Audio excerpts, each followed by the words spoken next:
Alors, juste à ma gauche, Géraldine Legendre. Vous êtes responsable de formation à, on dit l'IFAS ou l'IFAS? IFAS. À l'IFAS, donc à Mortagne-au-Perche. Voilà. Alors, votre métier, votre premier métier, finalement, c'est quoi? Donc à la base, j'ai une formation d'infirmière, diplômée d'État. Donc j'ai suivi ma formation à l'IFSI de l'Aigle. Et madame, vous êtes donc Sandrine Arrondi Lecaux ou Lecause? Lecause. Lecause. Vous êtes aide-soignante également à l'hôpital? Tout à fait. Ça fait combien de temps que vous êtes aide-soignante? 3 ans. 3 ans? Oui. Et c'est votre premier poste, l'hôpital? À l'hôpital, oui. L'hôpital, oui. Vous travaillez dans quel service? Si c'est En pas EHPAD. En EHPAD. Alors l'EHPAD, vous connaissez?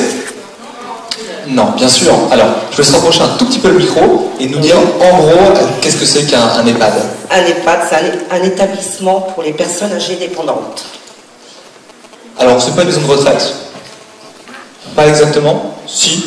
Bon. On est entre les deux, maison de retraite publique un peu, enfin c'est presque une maison de retraite, mais pas exactement. C'est au sein de l'hôpital. Hein. Parce que voilà, c'est au sein de l'hôpital, c'est ça qui est très différent. Oui. Combien de temps les gens restent dans l'EHPAD? C'est pour une durée qui est plutôt longue. Oui, tout à fait. Voilà. On n'est pas comme sur un service de chirurgie ou de médecine, on va rester 2-3 jours, une semaine, 3 semaines, mais pas beaucoup plus. Du tout. D'accord. Ils sont là très longtemps. Alors, votre métier... Les résidents. Ce sont des résidents. Voilà. Votre métier, c'est aide-soignante. Oui. Au quotidien, aide-soignante, c'est quoi? Comment se composent vos journées? On est là pour pallier au manque d'autonomie de la personne dans les actes de la vie quotidienne. Voilà, pour la toilette, l'aide au repas, on est là pour les écouter. Alors concrètement, le matin vous arrivez, c'est-à-dire qu'il faut lever les personnes si elles ont besoin d'être levées. Oui. Et puis ensuite il y a aider à la toilette ou faire la toilette quand la personne ne peut pas la faire tout seul. Ne pas faire à la place d'eux, c'est très important. D'accord. Il faut toujours essayer de garder l'autonomie de la personne. Et alors, où s'arrête le rôle de l'aide-soignante ou de l'aide-soignant? Est-ce que par exemple vous faites les piqûres? Est-ce que vous donnez les médicaments? Non, ça c'est le rôle de l'infirmière. D'accord. Donc il commence vraiment au contact du malade et il s'arrête à partir du moment où il y a des soins, c'est ça? Enfin des soins médicamenteux ou des soins, on va dire, invasifs, c'est-à-dire avec des piqûres ou des pansements, c'est ça? Vous me dites si je me dis quelque chose qui n'est pas vrai. Alors, vous êtes formatrice donc pour les aides-soignants et aides-soignantes. Oui. Votre métier, c'est infirmière, donc cadre infirmière, c'est ça aujourd'hui? Non, je n'ai pas formatrice, l'école des cadres pour pas l'école l'instant. des cadres. Voilà. Alors le métier d'infirmière, justement, on va commencer par ça et après on parlera du métier de formatrice. En quoi ça consiste, le métier d'infirmière? Alors, pour faire la petite nuance avec aide-soignante, justement, comme vous disiez tout à l'heure, c'est vrai que l'infirmière a droit de pratiquer des soins comme les fameuses piqûres, ce qui fait peur à tout le monde. Donc ça, c'est l'image. Et puis des soins techniques, donc des pansements, etc. Alors que l'aide-soignante va être plus dans les soins de confort et d'hygiène. Donc ça, c'est une nuance qui est importante. Mais ce qu'il faut souligner aussi, c'est qu'elle travaille en collaboration. C'est vraiment un travail d'équipe. Et c'est important, l'une ne peut pas travailler sans l'autre. Même si elles ont un rôle bien défini chacune, elles travaillent en collaboration. Alors on est vraiment sur une conférence, une table ronde sur le paramédical. Ce terme de paramédical, qu'est-ce qu'il signifie? Alors c'est toutes les professions, tout ce qui va s'ajouter à côté, donc il n'y a pas qu'aide-soignant. Il va y avoir aussi l'ergothérapeute qui peut intervenir, il peut y avoir des animatrices, c'est important. Le rôle d'une animatrice dans l'hôpital, c'est important également. Tout ce qui est autour du médecin? Voilà, toutes les aides. D'accord. Votre carrière, vous avez fait quel type d'études? Ça dure combien de temps? Et vous avez fait quel type de service avant de devenir formatrice comme ça? Donc, comme je vous disais tout à l'heure, j'ai fait ma formation d'infirmière à l'IFSI de l'Aigle. Ensuite, j'ai travaillé pendant 7 ans à l'association ASPEC à Mortagne. C'est une association donc, qui accueille des adultes et des enfants épileptiques, donc souffrant d'épilepsie sévère. Et quel était votre travail? Pardon, je vous coupe, mais quel était votre travail du coup? C'était encore une fois quelque chose, voilà, piqûre, médicaments, pansements, ou ça pourrait être un peu différent? Il y a ça, et en plus il y a tout le côté relationnel, la prise en charge des personnes épileptiques qui ont un gros besoin de soutien, qui nécessite beaucoup d'échanges, beaucoup d'écoute. Et donc c'est vrai que c'est pas que le soin technique, c'est vraiment les deux. Donc une infirmière, on la trouve évidemment à l'hôpital. mais pas uniquement à l'hôpital, on peut la trouver aussi en entreprise, dans En d'autres entreprise, structures, en en milieu école. scolaire aussi, infirmière scolaire, infirmière de santé publique, enfin, voilà. C'est pas une formation comme la formation d'ALES, d'aide-soignante, où on est bloqué dans son métier. On peut vraiment s'épanouir dans diverses activités à côté. Alors, il y a beaucoup de sigles, hein. Pardonnez-nous s'il y a beaucoup de sigles comme ça. IFSI, Institut de formation en soins infirmiers. Voilà, et IFAS, Institut de formation aide-soignant. Aide-soignant, d'accord. Voilà.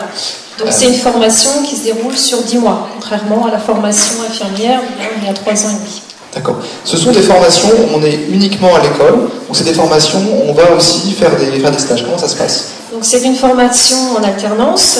Donc la formation d'aide-soignante se déroule sur 10 mois, avec 6 stages. Donc 5 sont obligatoires et le 6e est au choix de l'élève, en fonction de son projet pré-professionnel. Alors on va s'attarder un petit peu sur cette formation. N'hésitez pas, s'il y a des questions SMS, vous les posez, et dans quelques minutes, je demande à Marjorie de nous faire un petit compte-rendu de vos questions. Votre formation, vous avez dit que vous êtes infirmière, vous êtes aide-soignante depuis 3 ans. Donc vous avez démarré votre formation il y a 4 ans. Je ne me trompe pas? En 2010. 2010, c'est ça. Comment ça se passe? La formation d'aide-soignante, il y a un concours d'entrée. Comment ça se passe? Oui, il y a un concours d'entrée écrit pour celui qui n'a pas le bac, c'est ça, hein, Géraldine, et une épreuve orale. Et alors, votre année, vos 10 mois de formation, donc vous avez fait des stages dans quel type de service et qu'est-ce que vous avez appris pendant cette formation? Oui, on fait des stages, on fait un peu tout, médecine, oui, chirurgie. Hein? Médecine, chirurgie, donc en milieu hospitalier et en extra-hospitalier aussi, à domicile. À domicile aussi, et un stage donc, obligatoire également auprès des personnes âgées, personnes handicapées. Mais il faut bien savoir que maintenant, il n'y a plus de stage auprès des enfants. Donc ça, c'est important, je le dis, parce que souvent, quand on est jeune, on veut s'orienter soit auxiliaire puéricultrice ou autre. Et donc, tout ce qui est en lien avec la petite enfance, il ne faut pas choisir la formation aide-soignante, parce que vous serez un petit peu déçu. Il n'y a pas Donc de stage dans les crèches. Voilà. L'équivalent d'aide-soignant ou d'aide-soignante auprès des enfants, vous l'avez dit, c'est auxiliaire, puériculture. C'est ce qui se rapproche. Voilà. Après, rien n'empêche de faire une formation aide-soignante et après de valider les modules qui restent pour devenir auxiliaire. Ça, c'est possible. Est-ce qu'il y a un équivalent d'infirmier à infirmière pour le travail auprès des enfants? Question. Je ne sais pas. D'accord. Quand on est spécialisé au niveau... Si vous êtes spécialisé dans un service auprès des enfants, en maternité ou dans un PMI, il y a un diplôme particulier à passer? Non, pour l'instant non. Après, c'est comme tout parcours, on peut être infirmière, on a les bases quand on sort de l'école, mais il suffit après, dans sa vie professionnelle, d'enrichir par des formations. D'accord, on peut se spécialiser voilà, dans tel ou tel domaine. D'accord, très bien. Les cours, à proprement parler, qu'est-ce que vous aviez comme cours dans votre année de formation? Français, anglais, maths? Ah non. non. Bien sûr, c'est une formation professionnelle, donc on n'est évidemment pas sur les créneaux-là. Je pose la question de me provoque parce que voilà, vous êtes au collège et c'est peut-être des matières qui ne vous enchantent pas forcément tous les jours, même si ce sont des belles matières, je ne dis pas le contraire, attention. Mais expliquez-nous justement les différentes matières qu'on trouve quand on fait une formation d'assistante sociale. De vos souvenirs, S'il y a des erreurs, je suis sûr que votre ancienne formation se complètera. On a 8 modules à passer. D'accord. Voilà. Alors le premier, accompagnement de la personne, excusez-moi parce que je n'ai pas révisé du tout. Alors, sans l'attachement précis des modules, les cours eux-mêmes portent sur quoi? C'est de la biologie, c'est de l'apprentissage des soins, c'est un peu tout ça. C'est un peu tout ça. L'état clinique, apprendre à dépister des signes d'alerte, des signes d'urgence. On revoit tout ce qui est biologie, donc tout ce qui est l'appareil locomoteur, l'appareil digestif, etc. On voit tout le module sur l'organisation des soins, le module sur les transmissions, le module hygiène qui est très important aussi, l'hygiène hospitalière. Et puis, donc, comme on disait tout à l'heure, l'accompagnement dans les actes de la vie quotidienne. Donc là, savoir faire une toilette, donner tout ce qui est aide au repas, accompagnement, aide à la marche, etc. Et alors, ces cours, donc on est dans une salle de classe, évidemment prendre des notes, etc., enfin, des cours tout à fait classiques. Est-ce qu'il y a aussi une partie pratique où on a des travaux pratiques à faire, un peu comme on peut avoir en physique, chimie ou en biologie au collège? Tout à fait, donc en plus on est assez gâté sur l'IFAS de Mortagne parce qu'on dispose de 2 salles de travaux pratiques. Donc ce qui permet de diviser le groupe, il faut savoir qu'il y a quand même 30 30 élèves maximum, donc ça fait des bons groupes. Divisé par 2, on a des conditions de travail qui sont quand même beaucoup plus agréables. Et donc, dès le début de formation, donc avant de partir en stage, les élèves ont déjà vu la toilette, technique, réflexion de vie, etc. Ce qui permet d'arriver en étant quand même beaucoup plus à l'aise sur le terrain pour les premiers stages. Oui, parce que refaire un lit, ça s'apprend finalement. Voilà, on apprend à faire un lit au carré. Donc si vous avez l'habitude d'avoir une couette et d'être tranquille et hop, on jette la couette sur le lit le soir en rentrant, si vous voulez devenir infirmier ou aide-soignant, vous apprendrez à faire un lit de manière technique, c'est ça? Voilà. Marjorie, a-t-on reçu plein de questions par Twitter, par SMS, etc. Alors les SMS s'affolent là. Les SMS s'affolent. On a beaucoup de questions. Particulièrement des questions très techniques, donc sur le salaire, les temps de travail, combien d'heures par semaine, voire par jour, si vous avez des vacances. On va déjà prendre ces questions-là, hein, ça ne va pas être évident. Le salaire de base d'un aide-soignant, d'une aide-soignante. Alors, sachant qu'on travaille un week-end sur 2, le salaire de base est de 1450, 1500 euros. Et donc, au niveau des horaires, vous l'avez dit, vous travaillez 35 heures par semaine. 35 heures par semaine, oui. Par contre, on n'est pas sur des horaires de bureau, 9h, 18h. Donc, quel est le rythme horaire? Alors, ça dépend. Soit on est du matin, on commence à 6h45 et on finit à 14h45. On peut être du soir, on démarre à 13h45 et on finit vers 21h. On peut faire aussi du coupé, c'est-à-dire venir le matin et revenir l'après-midi. Et c'est très... on peut être du soir, on peut faire du soir le lendemain du matin, voilà. Alors ça, c'est un rythme qui bouge souvent. Vous n'avez pas un planning qui est fixé. En gros, vous êtes du matin le lundi, du matin le mardi, du soir le mercredi, du soir le jeudi. Vous avez un planning qui, comme ça, peut changer régulièrement. Donc il faut pouvoir adapter aussi son rythme de vie à ce planning. Oui, tout à fait. Travail de nuit, j'entendais également. Vous pouvez travailler aussi de nuit. Donc ça prendre en compte. Oui. Le travail de nuit, c'est une obligation ou c'est un choix? Ça dépend peut-être des services et de l'organisation de l'hôpital. C'est un choix, souvent. Et alors, vous travaillez aussi certains week-ends. C'est quel rythme? C'est un week-end sur 2, un week-end sur 3, un week-end sur 4? Un week-end sur 2. Un week-end sur 2. Oui. Voilà, donc c'est quand même de très bons métiers, mais il faut être prêt effectivement à ces horaires qui ne sont pas toujours simples. Pas toujours simples, c'est vrai. Ça fait partie des contraintes, oui. On est bien conscient avant de s'engager dans ce métier. Bien sûr. Alors, salaire, on a répondu. Horaire, on a répondu. Le volume horaire par jour, on est sur 7 à 8 heures par jour. Enfin, là, on est rarement au-delà. De nuit, c'est un peu différent, mais en volume, c'est à peu près ça. En sachant que ce n'est pas un métier où il faut s'attendre à quitter l'heure fixe. Hein, on prend en charge des patients, donc des êtres humains. Donc, il est hors de question de dire, je suis désolée, voilà, ma journée est terminée parce qu'il est 14h45.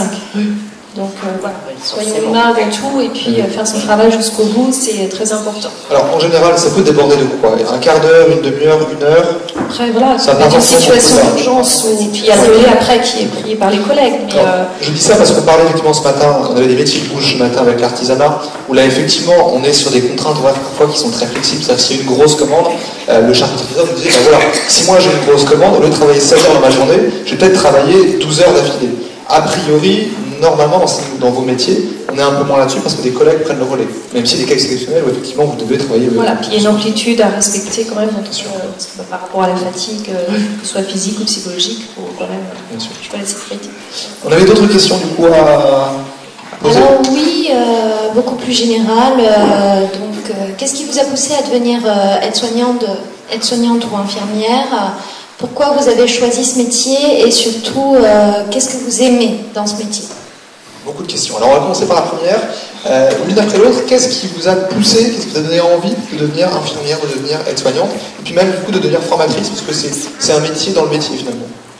Donc, moi, ce qui m'a toujours plu, effectivement, c'est le contact avec les personnes, parce que c'est vrai que c'est un métier où on est en contact avec les êtres humains. Donc, c'est quelqu'un qui n'aime pas le contact, qui a peur du relationnel, c'est pas faisable, mais il faut travailler. Voilà, moi, c'était quelque chose qui était quand même assez facile, entre guillemets, même si on en apprend tous les jours. Mais voilà, surtout être en contact, apporter des soins de confort, des soins d'hygiène et du bien-être à la personne. Et puis être formatrice pour partager justement le savoir. que ce soit le savoir-faire, que ce soit le savoir-être. Et là encore, j'en apprends tous les jours, même si je ne suis plus dans les services tout le temps, mais voilà. Hein, être obligé de se remettre toujours au bout des jours ou des textes, et puis d'orienter, de former de futurs professionnels. Sandrine, vous, qu'est-ce qui vous a donné envie d'être aide-soignante? Moi, donc, j'ai été aide-soignante à 40 ans. J'étais dans le secrétariat avant, donc j'ai complètement changé. J'ai besoin de relationnel, de contact avec les personnes. Et démarrer une formation à 40 ans comme ça, c'est pas compliqué de se retrouver avec j'imagine qu'il y avait des petites jeunettes, on va dire, de 18, 19 ans aussi à l'école. Ça fait drôle. Des petites jeunes. Mais bon, je pense que ça s'est très bien passé. D'ailleurs, Géraldine était ma formatrice. C'est une de mes anciennes élèves, effectivement. Non, au contraire, je trouve que c'est très riche dans une promotion. Tous les ans, il y a des jeunes, 17 ans, à l'entrée en formation, ça c'est une obligation. Mais voilà, ça peut être très jeune, avec des moins jeunes, on va dire. Après, donc c'est très riche et très complémentaire parce que les plus jeunes vont apporter un petit peu de naïveté, mais avec plein de joie de vivre à côté, etc. Et puis avec une soif de découvrir plein de choses. Et puis les plus anciennes vont apporter toute leur expérience, tout leur savoir-faire. Donc ça fait des échanges qui sont finalement très riches à l'intérieur d'une promo. Ça, je pense que c'est une leçon qu'on peut retenir aujourd'hui. Ce matin, on avait un apprenti boucher qui était encore en formation de 35 ans. Aujourd'hui, on a une jeune aide-soignante, parce que vous êtes aide-soignante depuis 3 ans, qui a redémarré une formation à 40 ans. Donc, effectivement, il faudra pour vous faire un choix d'orientation, mais on peut aussi avoir plusieurs vies professionnelles dans sa vie. Donc ça, c'est quelque chose qui est plutôt intéressant, et je pense que c'est quelque chose à retenir. Alors, ça ne veut pas dire qu'il faut faire n'importe quoi quand on fait de l'orientation, évidemment, mais ça veut dire, voilà, tous les chemins ne sont pas fermés, on peut effectivement évoluer et trouver d'autres métiers en fonction de ses goûts. L'autre question, donc il y avait pourquoi est-ce que j'ai eu envie de devenir infirmière ou aide-soignante, et il y avait une deuxième question que j'ai perdue, et que tu as perdue aussi. C'est fort possible. Alors, c'est ce que vous aimez dans vos différents métiers. Qu'est-ce qui fait que vous aimez votre métier d'aide-soignante? Moi, j'aime le contact avec les personnes. L'aide à la personne, je trouve ça magnifique. Voilà. Est-ce qu'on se sent utile quand on se lève le matin, on va travailler, est-ce que vous vous sentez utile? Mais vraiment utile à quelqu'un? Ah bah oui, c'est bon. Oui. C'est peut-être ça aussi qui fait le charme de ce métier, que pas forcément un métier facile. Non, c'est pas facile. C'est dur psychologiquement. Également, qu'est-ce que vous avez c'est de voir justement l'évolution des élèves à partir du moment où ils rentrent en formation et de voir en 10 mois tout ce que ça peut leur apporter. Même eux reconnaissent, il y a une certaine maturité, voilà, il y a des richesses qui se découvrent, même si c'est pas facile tous les jours parce qu'en stage il y a des difficultés, même si la formation est intense. Voilà, on voit l'évolution des élèves et des futurs professionnels et voilà, c'est très très intéressant d'être là et puis de les guider au mieux. Alors les difficultés maintenant un peu du métier, il y a un rapport quand même au corps humain, il y a un rapport à la maladie, un rapport au sang, aux blessures, il y a un rapport à la mort également. Il y a un rapport à l'intimité, quand on fait la toilette de quelqu'un, il y a un rapport qui est quelque chose de très très intime. Comment est-ce qu'on vit tout ça? Est-ce que c'est facile à vivre? Est-ce que tout le monde peut prétendre effectivement devenir aide-soignante ou infirmière, ou aide-soignant ou infirmière?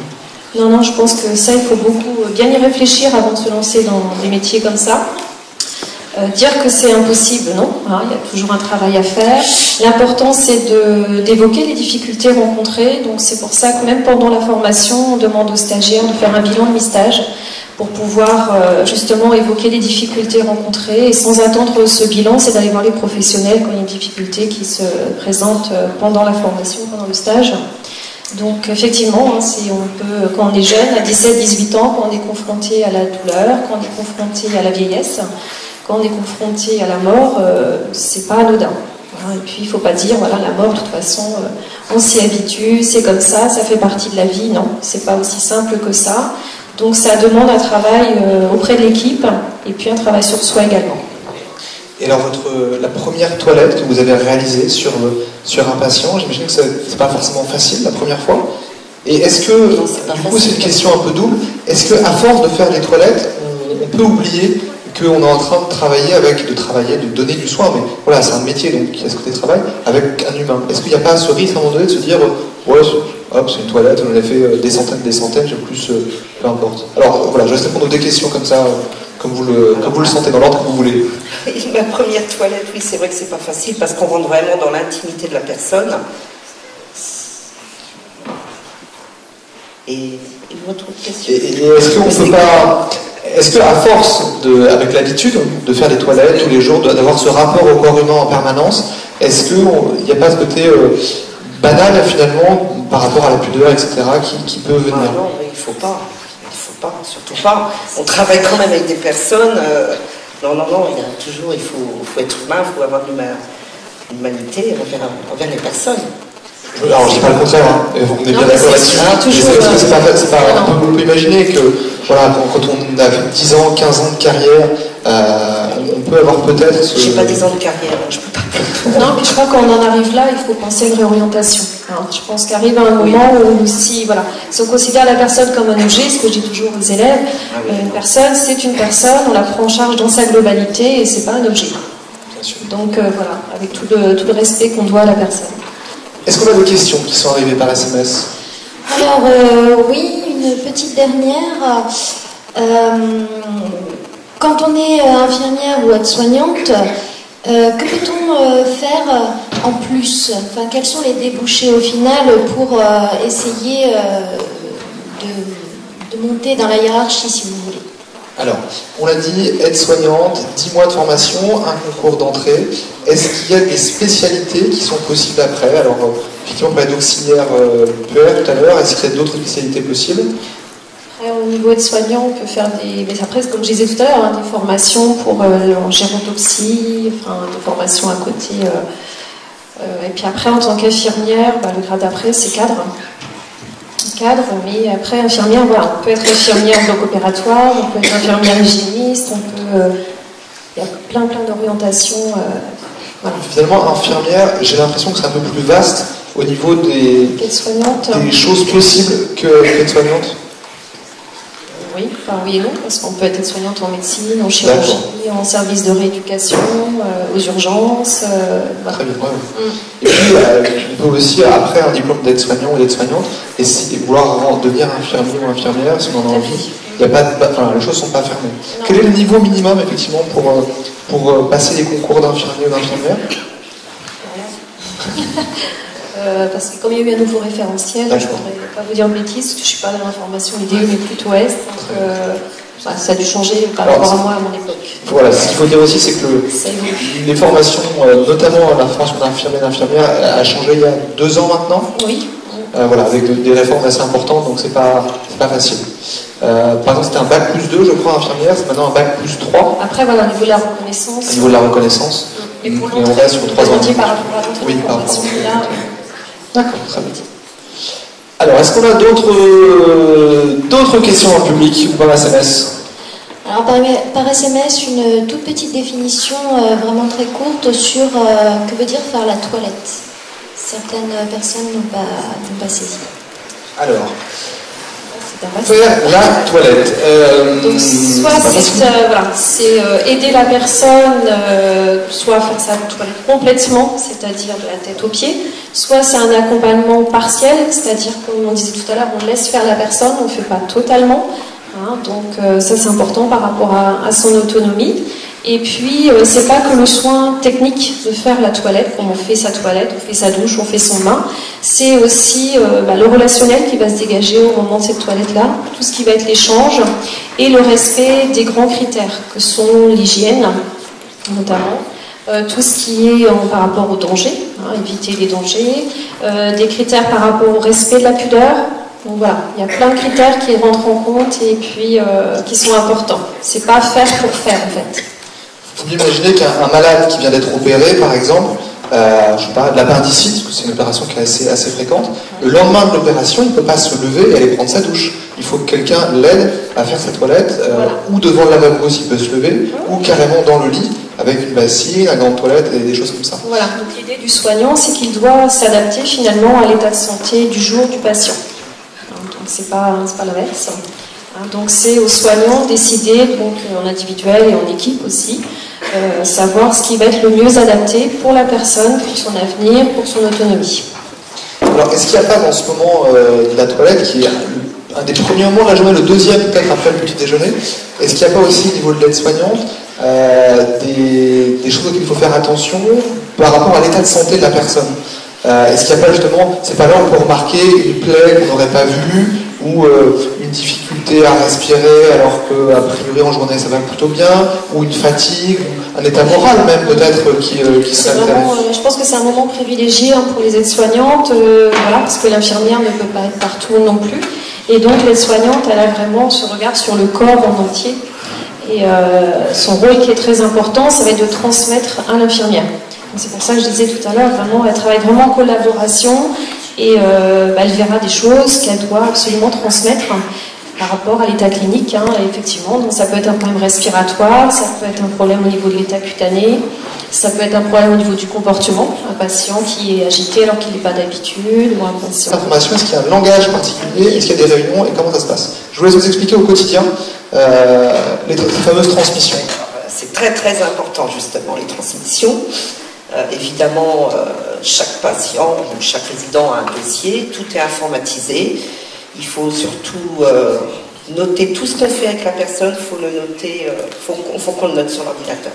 Les transmissions, il y a des cibles aussi, le comportement de la personne, si elle a changé, si la personne a mal, il faut qu'on note tout. Voilà. Et il faut dire une transmission orale, évidemment, oui, cher petit.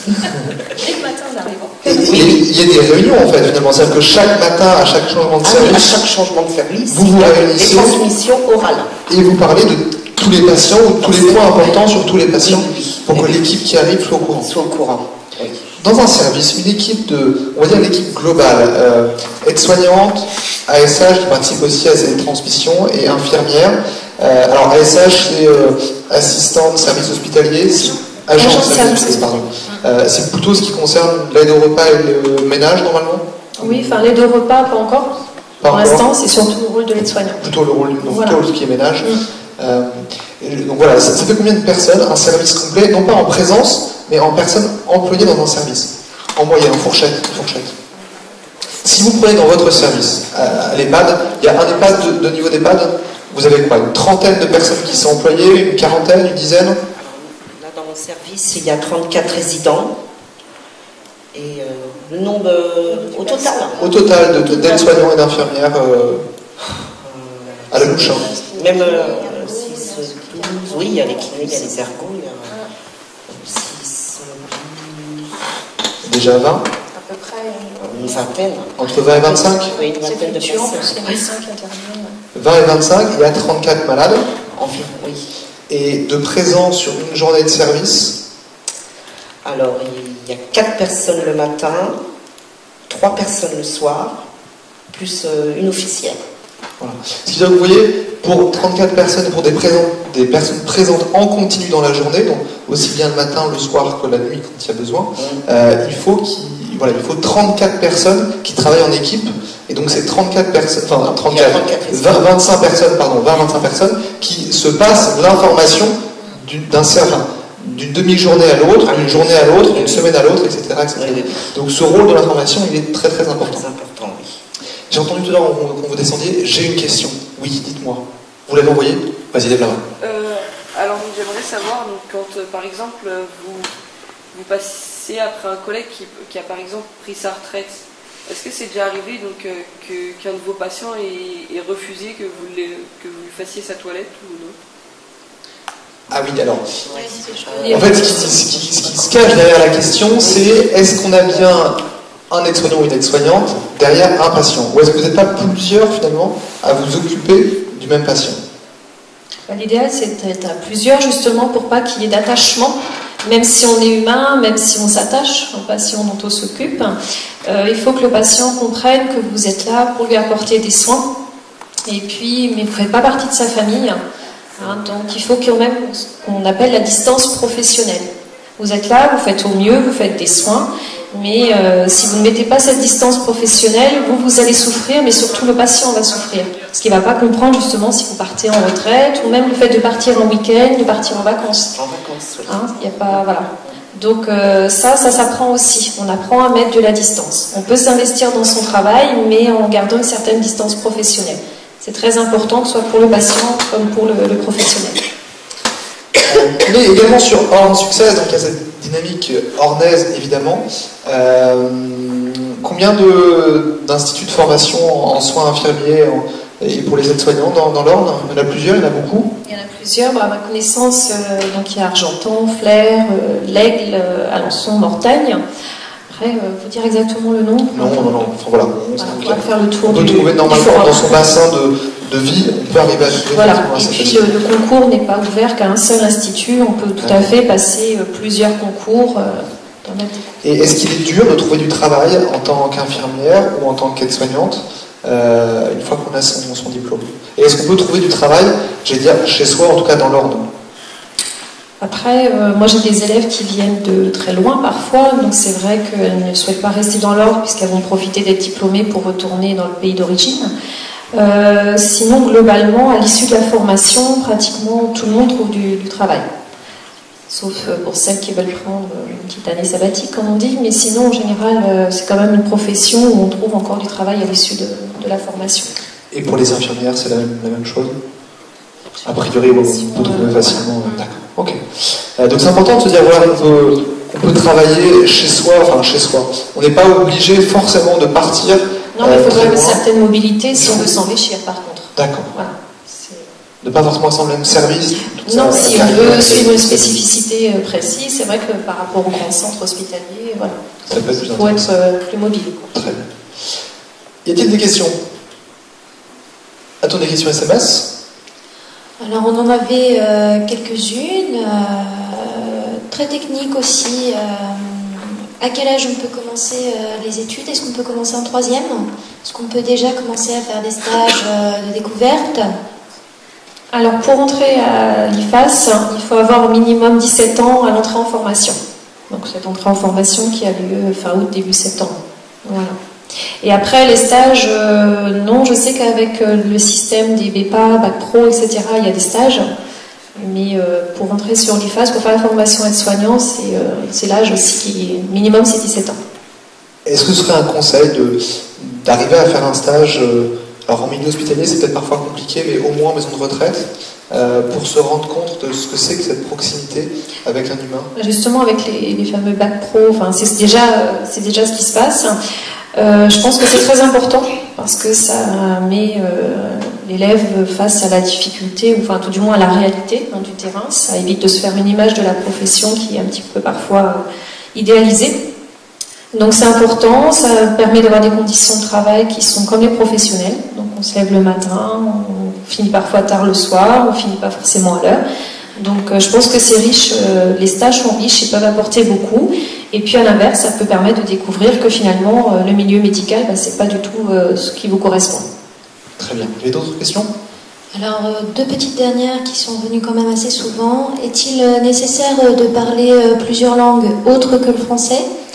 Et de manière très technique, combien de toilettes une aide-soignante ou une infirmière fait-elle par jour? Alors pour la formation aide-soignante, au niveau des langues, non, il n'y a rien d'obligé. Par contre, je sais que pour la formation infirmière, maintenant, l'anglais fait partie de la formation.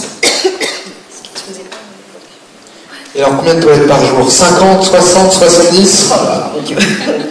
Non, nous sommes 4 le matin, il y a 34 résidents. Voilà, on en fait environ 8. Alors, après, les toilettes sont toutes différentes. 19 ça dépend. Entre une toilette complète au lit, une toilette au lavabo ou une douche, c'est pas le même temps, c'est pas la même façon de faire les choses non plus. Tout à fait, oui. Après, ça dépend de la personne. Et la journée, si elle est bien... Parfois, il faut 2 aides-soignants pour une toilette. C'est certaines personnes qui ont une prise en charge un peu difficile, oui, il faut... On est à 2. Plus d'autres questions. Vous avez des questions encore ou pas? Oui? Non? Sur le métier d'infirmière, est-ce qu'il y a des questions? Très bien. Bien écoutez, on peut vous applaudir. Merci beaucoup. Bien.